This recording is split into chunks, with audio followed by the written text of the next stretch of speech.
আমাদের ত্রিপুরা টেটের মধ্যে একটা চ্যাপ্টার আছে বাংলা গ্রামারের মধ্যে বাচ্য। এই বাচ্য নিয়ে অনেকের কনফিউশন থাকে, কোনটা কোন ধরনের বাচ্য, কীভাবে বোঝা যায়। তো সেটার জন্য আমি একটা ট্রিক্স দিয়ে দিচ্ছি এখানে, দেখলে বোঝা যাবে কোনটা কোন ধরনের বাচ্য। তো কিন্তু বাচ্য শেখার আগে আমাদের কারক জানতে লাগে। বাচ্য আর কারক মোটামুটি সেম জিনিসই। কারকের মধ্যে তিন কর্তৃকারক, কর্তৃকারক একটা হলো কর্মকারক, আর একটা হলো ক্রিয়াপদ, মানে ক্রিয়াকারক, ক্রিয়া কাকে বলে সেটা মানে কারক জানতে লাগবে। তো কর্তৃকারক মানে কি? কর্তৃকারক হলো যে বস্তু বা ব্যক্তি কাজটা নিজে করবে, সে হলো কর্তা, মানে কর্তৃ। কর্ম হলো আমরা কাউকে কি বা কাকে দ্বারা প্রশ্ন করলে তার উত্তরটাই হবে কর্ম। আর ক্রিয়া তো মানে কাজ, যে কোনো কাজ বোঝালে ক্রিয়া। তো তার জন্য তিনটা জিনিস মনে রাখতে লাগবে, দুইটা কারক আর ক্রিয়া কি। এর জন্য আমি এখানে একটা ট্রিক শিখে দিচ্ছি বাচ্য কীভাবে নির্ণয় করা যায়। বাচ্য কি আগে জানতে লাগবে। পুষে আসতে পারে বাচ্য থেকে, বাচ্য কি কেন জানবেন? বাক্যের বিভিন্ন প্রকার প্রকাশভঙ্গি বলতে আমরা এক কথাকেই অনেকভাবে ঘুরিয়ে ফিরে বলতে পারি, কিন্তু অর্থ যাতে সেম থাকে। যেমন আমি একটা বলি, আমি ভাত খাই, আমার দ্বারা ভাত খাওয়া হয়, আমার ভাত খাওয়া হয়। কথাটা মানে কথাটা তো একই, যে আমি ভাত খাই, কিন্তু এটা তিনভাবে বলেছি, এখন তিনটা বাচ্য আছে। মানে একই কথাকে ঘুরিয়ে ফিরিয়ে আমরা ভঙ্গি পাল্টে যে কথা বলি, এটা হলো বাচ্য। কিন্তু তার অর্থ পরিবর্তন হবে না, শুধু আমাদের কথা বলার ধরনটা পরিবর্তন হবে। তো বাচ্যের সঠিক পরিবর্তনের মাধ্যমে একটা বাক্যের সম্পূর্ণ অর্থ শৈলী অন্যরূপে প্রকাশিত হয়, কথার ধরনটা, শৈলী। ঠিক আছে? বাচ্য কি এর শর্ট কোশ্চেন আসতে পারে, ডাইরেক্ট কোশ্চেন বেসিক থেকে। তো মেনলি বাচ্য আমাদের আছে সিলেবাসে 4 প্রকারের। এটা হলো কর্তৃবাচ্য, কর্মবাচ্য, ভাববাচ্য, কর্মকর্তৃবাচ্য। তো আগে আমরা জেনে ফেলি কি কোনটা কোন কি বাচ্য। যে বাক্যে কর্তা প্রধান, মানে যে বাক্যে কর্তা দেখবেন প্রধান আছে, মানে কর্তার মূল্য সবচেয়ে বেশি, সেটা হলো কর্তৃবাচ্য। ক্রিয়া কর্তার অনুসারে হবে, ক্রিয়াটা কর্তার দ্বারা অনুসারে হবে। এখানে লেখাটা দেখলে বা বইয়ের লেখা দেখলে বুঝবেন না, আমি এটা বুঝিয়ে দেবো কীভাবে চিনবেন। এখানে কর্মবাচ্য হলো যেখানে কর্ম প্রধান, ঠিক আছে। ভাববাচ্য হলো যেখানে ক্রিয়া প্রধান, ক্রিয়ার মেন কর্তৃকর্ম কারোর প্রকাশ হবে, মেন হলো ক্রিয়া, কাজটা, যে কাজটা ঘটেছে কাজটা হলো প্রধান বাক্যের মধ্যে। আর কর্মকর্তৃবাচ্য বলতে যে বাক্যের ভিতরে কর্তা থাকবে না উল্লেখ, মোটামুটি কর্তার মতো আচরণ করবে, কর্মই। কর্ম মানে কি, কাকে প্রশ্ন করি, এই কর্মপদটাই কর্তা হয়ে যাবে, কর্মটা কর্তা হয়ে যাবে, সেটাকে বলা হয় কর্মকর্তৃবাচ্য। তো এটা বেসিক জিনিস, কর্তৃবাচ্য, কর্মবাচ্য, ভাববাচ্য কি, কর্মকর্তৃবাচ্যের বইয়ে পেয়ে যাবে। তো মেনলি কীভাবে চিনবো কোনটা কোন ধরনের বাচ্য? তো প্রথমে আমাদের সেন্টেন্সটা পড়তে লাগবে। সেন্টেন্সটা একটা বাক্য দিয়ে দেবে, বাক্যটা পড়তে লাগবে। বাক্যের মধ্যে দেখুন, এবার বলছি যে বাক্যের মধ্যে যদি দেখেন কর্তা, কর্তা এখানে লেখা যায় না, মানে মেনলি যে কর্তা বা কর্তির মধ্যে যদি দেখেন শূন্য বিভক্তি আছে, মানে বিভক্তিটা 0, মানে কোন বিভক্তি নাই। মানে কর্তা যেমন আমি, বা রাম ভাত খাই, শ্যাম স্কুলে যাই, এখানের মধ্যে কোনো বিভক্তি থাকবে না। যদি কর্তার মধ্যে কোনো বিভক্তি না থাকে, সেটা হলো কর্তৃবাচ্য। এটা সেন্টেন্স পড়বেন, পরে দেখবেন যে এটার ভিতরে কর্তার ভিতরে কোনো বিভক্তি আছে কি নাই। যদি না থাকে সেটা নির্দিদায় কর্তৃবাচ্য। মনে থাকবে 2টা স্টেপ। প্রথমে দেখবেন কর্তা আছে কি না, কর্তা আছে, ঠিক আছে। কর্তার মধ্যে বিভক্তি চেক করবেন, কর্তার মধ্যে বিভক্তি কী বিভক্তি। যদি দেখেন কর্তার মধ্যে কোনো বিভক্তি নাই, সেটা কর্তৃবাচ্য। আর কর্তার মধ্যে যদি বিভক্তি থাকে, সেটা অন্য কোনো বাচ্য হবে, ঠিক আছে। কী বলেছি, প্রথম দেখবেন কর্তা আছে কি বাক্যে, থাকে, তার বিভক্তি চেক করবেন। বিভক্তি যদি না থাকে কর্তৃবাচ্য, আর বিভক্তি যদি থাকে তাহলে এটি অন্য 3টার মধ্যে কোনো একটা বাচ্চার উপর, ঠিক আছে। আবার দেখবেন কর্তা চেক করবেন, কর্তার মধ্যে বিভক্তি শূন্য ছাড়া মানে বিভক্তি যুক্ত আছে, তাহলে চেক করবেন এটার মধ্যে কর্ম আছে নি। বাক্যকে প্রশ্ন করবেন যে কী বা কাকে প্রশ্ন করবেন। যদি দেখেন বাক্যের মধ্যে কর্ম আছে, সেটা হবে কর্মবাচ্য। আর যদি দেখেন বাক্যের মধ্যে কর্ম নাই, কর্ম মানে কী বা কাকে প্রশ্ন করলে যে কর্ম না থাকে, সেটা হলো ভাববাচ্য। শেষ। আর কর্তা যদি নাই থাকে যদি কর্ম করতে পারছি, এটা আলাদা জিনিস। কর্ম যদি কর্তার কাজ করে দেয়, কথা বলছি কোন কোয়েশ্চেন থাকে মানে সেই তিনটার মধ্যে এই ট্রিক্সটা ব্যবহার করে কিছু ত্রিপুরাটের জন্য বিশেষ কিছু এক্সাম্পল আমি বানিয়েছি, সেগুলি প্র্যাকটিস করবে। দেখা যাক কে কয়টা পারে আমার ফর্মুলা ব্যবহার করে ত্রিপুরাটের জন্য। প্রথমটা হলো দেখেন, শিক্ষক মহাশয় ব্যাকরণ পড়াচ্ছেন। তো আমাদের প্রথমে বার করতে লাগবে বাক্যে কর্তা আছে কিনা, ঠিক আছে। তো এখানে শিক্ষক মহাশয় ব্যাকরণ পড়াচ্ছেন, ব্যাকরণ পড়াচ্ছেন, এখানে পড়াচ্ছেন হলো ক্রিয়া। তো ক্রিয়াটা কে করছে, সে হলো কর্তা। পড়ানো কাজটা কে করছে, পড়ানো কাজটা হচ্ছে শিক্ষক। তো এখানে শিক্ষক হলো কর্তা, ঠিক আছে। শিক্ষক মহাশয় কর্তা। তো এখন তো আর কোনো বিভক্তি যুক্ত নাই শিক্ষক মহাশয় ও শিক্ষকের মধ্যে এক্সট্রা। তো প্রথমবার করবো কর্তা কোথায় আছে, কর্তা হলো শিক্ষক মহাশয়। সেখানে যদি কোনো বিভক্তি যুক্ত না থাকে সেটা হলো কর্তৃবাচ্য। আর যদি কর্তার মধ্যে অন্য কোনো বিভক্তি থাকতো তাহলে এটা বাপ বা কর্মবাচ্য হতো, ঠিক আছে। এখন দ্বিতীয়টা দেখা যাক। চোরটি অবশেষে ধরা পড়লো। ধরা পড়ার কাজটা কে করেছে, এখন তো কর্তার উল্লেখ নাই, মানে কে কাজটা করেছে, ধরা পড়েছে কে, কি বা কাকে দেব, ধরছে কাকে, চোরটাকে, ঠিক আছে। এখানে কর্তা অনুপস্থিত, ঠিক আছে, কিন্তু এখানে কর্ম আছে, কে ধরা পড়েছে, চোরটা। কর্ম থাকলে কর্মবাচ্য। আমি বারবার বলছি, প্রথমে দেখবেন বাক্যে কর্তা আছে কি না। কর্তা যদি থাকে, যদি কর্তার মধ্যে কোনো বিভক্তি যুক্ত না থাকে সেটা কর্তৃবাচ্য। যদি কোনো বিভক্তি থাকে সে তাহলে এটা কর্ম হতে পারে, ভাব হতে পারে। যদি কর্ম থাকে বাক্যের মধ্যে তাহলে এটা কর্মবাচ্য, ঠিক আছে। দ্বারা দিয়ে কর্তৃক থাকতে পারে কর্মবাচ্যের মধ্যে, কর্তার পরে দ্বারা দিয়ে কর্তৃক থাকলেও সেটা কর্মবাচ্য পড়ে, ঠিক আছে। 3 নম্বরটা দেখা যাক। দেখেন 3 নম্বরটা, আমার আর কলকাতা যাওয়া হলো না। এখানে কলকাতা যাওয়ার কাজটা কে করবে, আমি, ঠিক আছে। কিন্তু আমি এখানে অন্তঃস্থ বিভক্তি আছে, ঠিক আছে। তো বিভক্তি যদি থাকে কর্তার মধ্যে সেটা কর্ম হতে পারে, ভাব হতে পারে, ভাববাচ্য। তো এখানে কর্তা আছে, কর্ম আছে নি, দেখেন কর্তা আছে, বিভক্তি আছে, তাহলে এটা কর্ম হবে, নাহলে ভাব হবে। এখানে কি বা কাকে আছে কি নাই, কি যাবে বা কাকে যাওয়া হবে লেখা নেই, তো সেটা হবে কর্ম নাই, ভাববাচ্য। 3 নম্বর, এখানে 4 নম্বরটা দেখে, বইটি পড়া হয়েছে। পড়ার কাজটা কে করছে, এখানে পড়ার কাজ কে করছে লেখা নেই, মানে কর্তা নাই, ঠিক আছে। আর বইটি পড়া হয়েছে, ঠিক আছে, বা আমার দ্বারা বইটি পড়া হয়েছে, আমি বইটি পড়েছি। এখানে কি বা কাকে দিয়ে প্রশ্ন করলে উত্তর পাওয়া যাচ্ছে বইটি পড়া হয়েছে, ঠিক আছে। পড়া হয়েছে তো আরেকজনের দ্বারা, সেটা কর্তার উল্লেখ নেই, কিন্তু কি পড়া হয়েছে, বইটি কর্ম আছে মানে কর্মবাচ্য। তোমাকে, এখানে তোমার সাথে কে যুক্ত আছে, যদি বাক্যের সাথে সিনেমা দেখতে হবে, দেখার কাজটা কার করতে হবে, তোমাকে, মানে তোমারে, ঠিক আছে। তো এখানে কর্তা আছে, কর্তার মধ্যে কে বিভক্তি আছে, যদি বিভক্তি থাকে কর্তার মধ্যে এটা কর্ম হবে, নাহলে ভাব হবে। সিনেমা দেখতেই হবে, ঠিক আছে। এখানে ক্রিয়ার প্রাধান্য, দেখার কাজটা মূলত মেন পার্ট, তোমার দেখতে হবে, মানে গুরুত্ব দিয়ে করছে, তোমার আজকে এই কাজটা করতে লাগবে, দেখতে হবে, ঠিক আছে। তোমাকে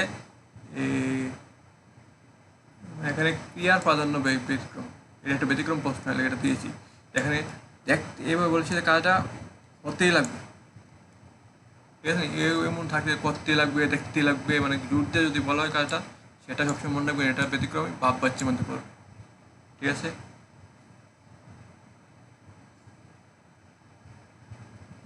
এরপরে হলো আমাদের কর্ম কর্তৃবাচ্য, মানে এখানে মুসলধার, মধুর লবণে দূর, মানে বাঁশি বাজে, ঠিক আছে, কিন্তু বাঁশিটা কেডা বাজাচ্ছে এটা লেখা নেই, কর্মবাচ্য বাচ্চার মধ্যে পড়ে, কর্মবাচ্য হতে পারে, বাঁশি কি বাজে, বাঁশি বাজে, কিন্তু মেলির কর্ম কর্তৃবাচ্য, কে বাজে এটা লেখা নেই, ঠিক আছে। এরপর হলো আসামিকে আগামীকাল আদালতে হাজির করা হোক, ঠিক আছে। এখানে আদালতে হাজির, ক্রিয়া কোথায়, আসামিকে আগামীকাল আদালতে হাজির করা হোক, হাজির করার কাজ, ঠিক আছে। হাজির কে করবে লেখা নাই, কে করবে হাজির, কে হবে, মানে হাজির করা হোক, হাজির করার কথা বলেছে, কে করবে লেখা নেই, তাহলে এখানে কর্তা নেই, ঠিক আছে। কর্তা না থাকলে কর্তা যদি বিভক্তি উল্লেখ না থাকে তো দেখতে লাগবে না ক্রিয়া কর্ম আছে কিনা। পুলিশ আসামিকে আগে পুলিশ মনে মনে করেন পুলিশ আছে, এখানে পুলিশ কাজটা করবে, করতে হলো পুলিশ। তখন আসামিকে হাজির করবে, এখানে কর্ম আছে আসামি, ঠিক আছে। পুলিশের দ্বারা আসামিকে আগামীকাল আদালতে হাজির করা হবে, এমন তো হবে আর কি বাক্যটা। তো উচ্চ থাকতে পারে, যদি কর্তা উচ্চ থাকে, কর্তা যদি লেখা না থাকে কর্তৃপক্ষ হবেই না, কর্তা থাকতে লাগবে শূন্যবিভক্তি বয়স। তো এখানে আসামি কর্ম। পাখিরা মুক্ত আকাশে ডানা মেলে উড়ে, ঠিক আছে। মেলে উড়ের কাজটা কে করছে? পাখিরা নিজেরা করছে, কর্তৃপক্ষ কর্তা আছে পাখিরার মধ্যে তো। আর পাখিরার মধ্যে তো রাব কোন বিভক্তি নেই, পাখি মানে পাখিরা, এটা কর্তা কর্তৃপক্ষ। সরাসরি সক্রিয় কর্তা, সরাসরি সক্রিয় ক্রিয়াটি কর্তাকে অনুসরণ করে, ঠিক আছে। আপনার এখন কোথায় থাকা হয়? থাকার কাজটা কে করছে? এখানে লেখা নেই, এই থাকা হয় জিজ্ঞাসা করছে, ঠিক আছে।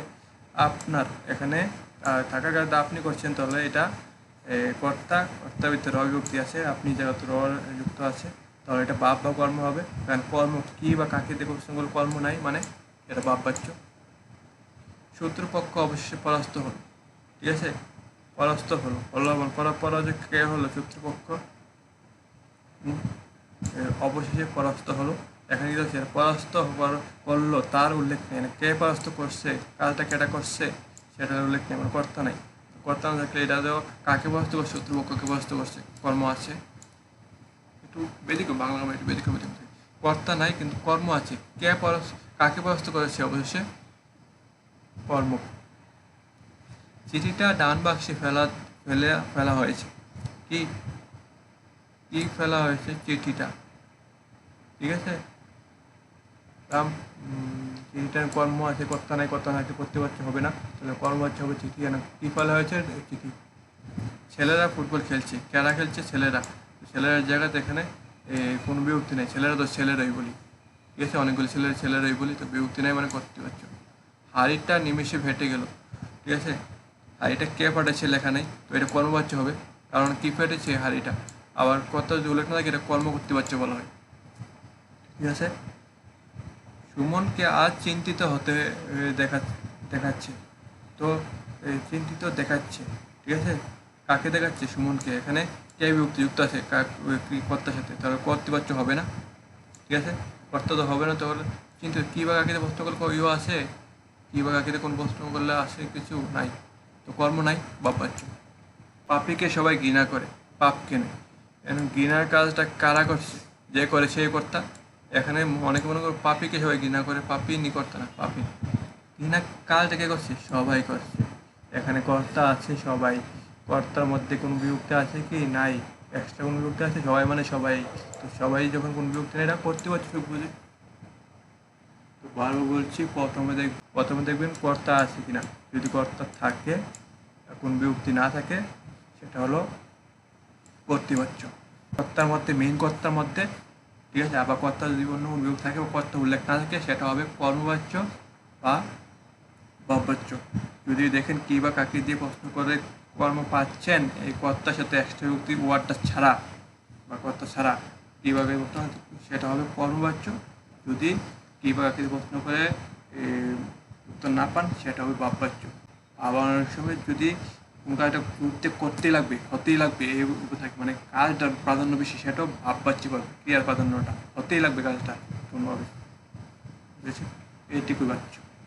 আর কর্ম করতে পারছে অনেক সময় থাকে, যেটা হয়তো কর্তা উল্লেখ থাকে না, কর্ম কাজটা করে ফেলে, এটি কর্ম করতে পারছে, অনেক সময় এটা কর্মবাচ্য নিজেই থাকে, কর্মই করেছে, কর্তা উল্লেখ নেই, ঠিক আছে। কর্ম বলে কর্ম করতে বলে, মেনলি কর্ম করতে আর বাপ তিনটা বাচ্চার মধ্যে অনেক গণ্ডগোল থাকে, সেটা করে নেবেন। ত্রিপুরা সাফল্যের জন্য নিয়মিত ব্যাকরণ অনুশীলন করুন। মানে মেনলি প্রথমে দেখুন বাক্যের মধ্যে কর্তা আছে, যদি কর্তা নিজেই মানে কর্তা নিজেই কাজটা করছে, যেমন টিক্সিটা আছে, এখানে একটা টিক্স লিখে ফেলেছি যে কর্তার সাথে কোনো বিভক্তি অনুসর্গ থাকবে না। আমি যেটা বলেছিলাম কথা, কর্তা ক্রিয়ার সাথে সরাসরি যুক্ত থাকবে, মানে প্রথমে দেখবেন বাক্যে কর্তা আছে কি না। যদি কর্তা থাকে, তাহলে কর্তার সাথে যদি কোনো বিভক্তি যুক্ত না থাকে, কর্তার সাথে যদি কোনো বিভক্তি যুক্ত না থাকে, সেটা হলো কর্তৃবাচ্য। শেষ। প্রথমে দেখবো কর্তা আছে কি না, কর্তার মধ্যে যদি কোনো বিভক্তি যুক্ত না থাকে, শুধু কর্তা একাই থাকে, সেটা কর্তৃবাচ্য। পরিষ্কার? এবার দেখবেন কর্তার সাথে অন্য কোনো বিভক্তি আছে কিনা, যদি থাকে তারপরে দেখবেন কর্তা বাক্যের মধ্যে কর্ম আছে কিনা, কে বা কাকে দিয়ে বাক্যের ভিতরে প্রশ্ন করবেন, দেখবেন যে কর্তা ছাড়া কর্ম কি আছে কিনা। কর্তা থাকবেই, কর্তাকে বাদ দিয়ে, কর্তা শব্দটাকে বাদ দিয়ে দেখবেন তার মধ্যে কর্ম আছে কিনা, বলতে কোনো শব্দ আছে কিনা যাকে কে বা কাকে দিয়ে প্রশ্ন করলে বাক্যের মধ্যে থাকে। বুঝছেন? এটা হইব কর্মবাচ্য। আর যদি কোন বাক্যের মধ্যে কে বা কাকে দিয়ে প্রশ্ন করলে কর্ম না থাকে সেটা হবে বাচ্য। শুধু 3টা রুলস, শেষ। সহজ, একদম সোজা। এই কর্তার আরেকটা ট্রিক্স আছে কর্মবাচ্য ছিল, যেমন তারা, দিয়ে, কর্তৃক এইসব শব্দ যুক্ত থাকে। আর ক্রিয়াপদে সে যে হলো, হচ্ছে, এইসব কথা যুক্ত থাকে। বাচ্য চেনার উপায় যেখানে ক্রিয়া কাজের গুরুত্ব সর্বাধিক, কর্তা একটু পরোক্ষভাবে থাকে, মানে কাজটা মেন কর্ম থাকবে না, সোজা কথা। র বা এর বিভক্তি থাকে, এসব তো সবাই জানে যে অন্য কোনো বিভক্তি থাকলে সেটা কর্মবাচ্য হবে, কর্তৃবাচ্য হবে না, কর্ম বাচ্য হবে। কর্তার সাথে র এর যুক্ত থাকলে এটা অন্য কোনো বাচ্য হবে, এগুলো কর্ম, নাহলে বাপ। তো বাপ বাচ্য হতে গেলে কর্তা থাকতে পারবে না, সোজা কথা। কর্তা না থাকলে বাপ বাচ্য, সরি, কর্ম না থাকলে বাপ বাচ্য, বলতে কর্ম না থাকলেই বাপ বাচ্য। আর কর্ম কর্তৃবাচ্য যেখানে কর্তা উচ্চ থাকে, কর্তা থাকবে না। বাক্যে শুরু হয় একটা জড়পদার্থের নাম দিয়ে, যার নিজে হওয়ার সম্ভাবনা নেই, মানে নিজে নিজে করতে পারবেন। যেমন বাঁশি বাজে, গাড়ি চলে, গাড়িকে নিজে চলে না, বাঁশিকে নিজে বাজে, বাজে না। তো নিজে জড়পদার্থ শুরু হবে, কিন্তু নিজে নিজে হওয়ার সম্ভাবনা থাকবে না, বাঁশি নিজে বাজতে পারে না। এটা হলো কর্মবাচ্য, কর্ম কর্তৃবাচ্য। এই বললাম, কিছু এক্সট্রা কিছু থাকতে পারে, কিন্তু থাকবে না আশা করি, ঠিক আছে। আর যদি দেখেন বাক্যের মধ্যে প্রশ্ন করলে কর্ম নাই, মেন ক্রিয়াটাই কর্মের মধ্যে কাজ, মেন ক্রিয়ার কাজটা বোঝাচ্ছে, কর্ম নাই এটার মধ্যে, তাহলে এটা হলো বাপ বাচ্য। ক্রিয়ার প্রাধান্য বাপ বাচ্য, কর্ম থাকবে না, ঠিক আছে। আর দেখেন যদি কোনো জিনিস নিজে নিজে করতে পারে না, এমন জিনিস পরিস্থিতি শুরু হচ্ছে, কর্তা নাই, কোনো ঘটনা যদি নিজে নিজে না করতে পারে, একটা লেখা হচ্ছে বাঁশি বাজে, বাঁশি তো নিজে বাজে না, গাড়ি চলে, গাড়ি তো নিজে চলে না, সেটা হলো আমাদের কর্ম কর্তৃবাচ্য, ঠিক আছে। এবং আশা করি বুঝে ধরবেন। আর কিছু জানার থাকলে আমাকে কমেন্ট করে জানাবেন। ধন্যবাদ। আশা করি এইটুকু বুঝলে ট্যাটের জন্য আশা করি অনেকটা উপকার হবে। আপনারা বাচ্চ দেখলে বুঝতে পারবেন কোনটা কোন বাচ্চ। আর কিছু প্র্যাকটিস করবেন, উদাহরণ আমার ট্রিক্সটা, আমার 3টা কথা ট্রিক্সের সাথে মিলে অনেকটি এমসিকিউ প্র্যাকটিস করেন, দেখেন হয় কি নাই। আশা করি সব 90% বা 98% আমার ট্রিক্স থেকেই মিলে যাবে। তো আমাদের ত্রিপুরা ডেটের মধ্যে আমি ত্রিপুরা ডেটের মধ্যে পরীক্ষা বাচ্চার গুরুত্ব কী আসে থেকে বিশ্লেষণ করেছিলাম আমি, যে প্রতি বছর টেট পরীক্ষা হয়তো 3-4 নম্বর সরাসরি বাচ্চ থেকে আসে, বাচ্চাগুলো চরিত্র থেকে। এক হলে ডাইরেক্ট কোশ্চেন আসবে, নাহলে ওই আমাদের পেসিস থাকে যে বাংলা পেসিস, এর মধ্যে বাচ্চা চিকিৎসা করবে, 2-3 নম্বর তো বাচ্চা থেকে আসবে কনফার্ম, 2-3 নম্বর থাকে বাচ্চা থেকে। আর রুল থেকে 80% আসে কর্তৃবাচ্য আর কর্মবাচ্য অথবা বাপ বাচ্য, মেনলি 3টা, কর্ম করতে বাপ, এই 3টা ফেস লাগে, মানে 3টা থেকে বেশি কোশ্চেন করা হয়। আর টেক্সের 100% সফলতা, ব্যাকরণের জটিল রুল নাম মুখস্থ করে, বাচ্চ মুখস্থ করতে পারবে না। আমি যে রুলসটা বলেছি এই রুলসটা দিয়ে কিছু উদাহরণ চেক করবেন, হয়ে যাবে।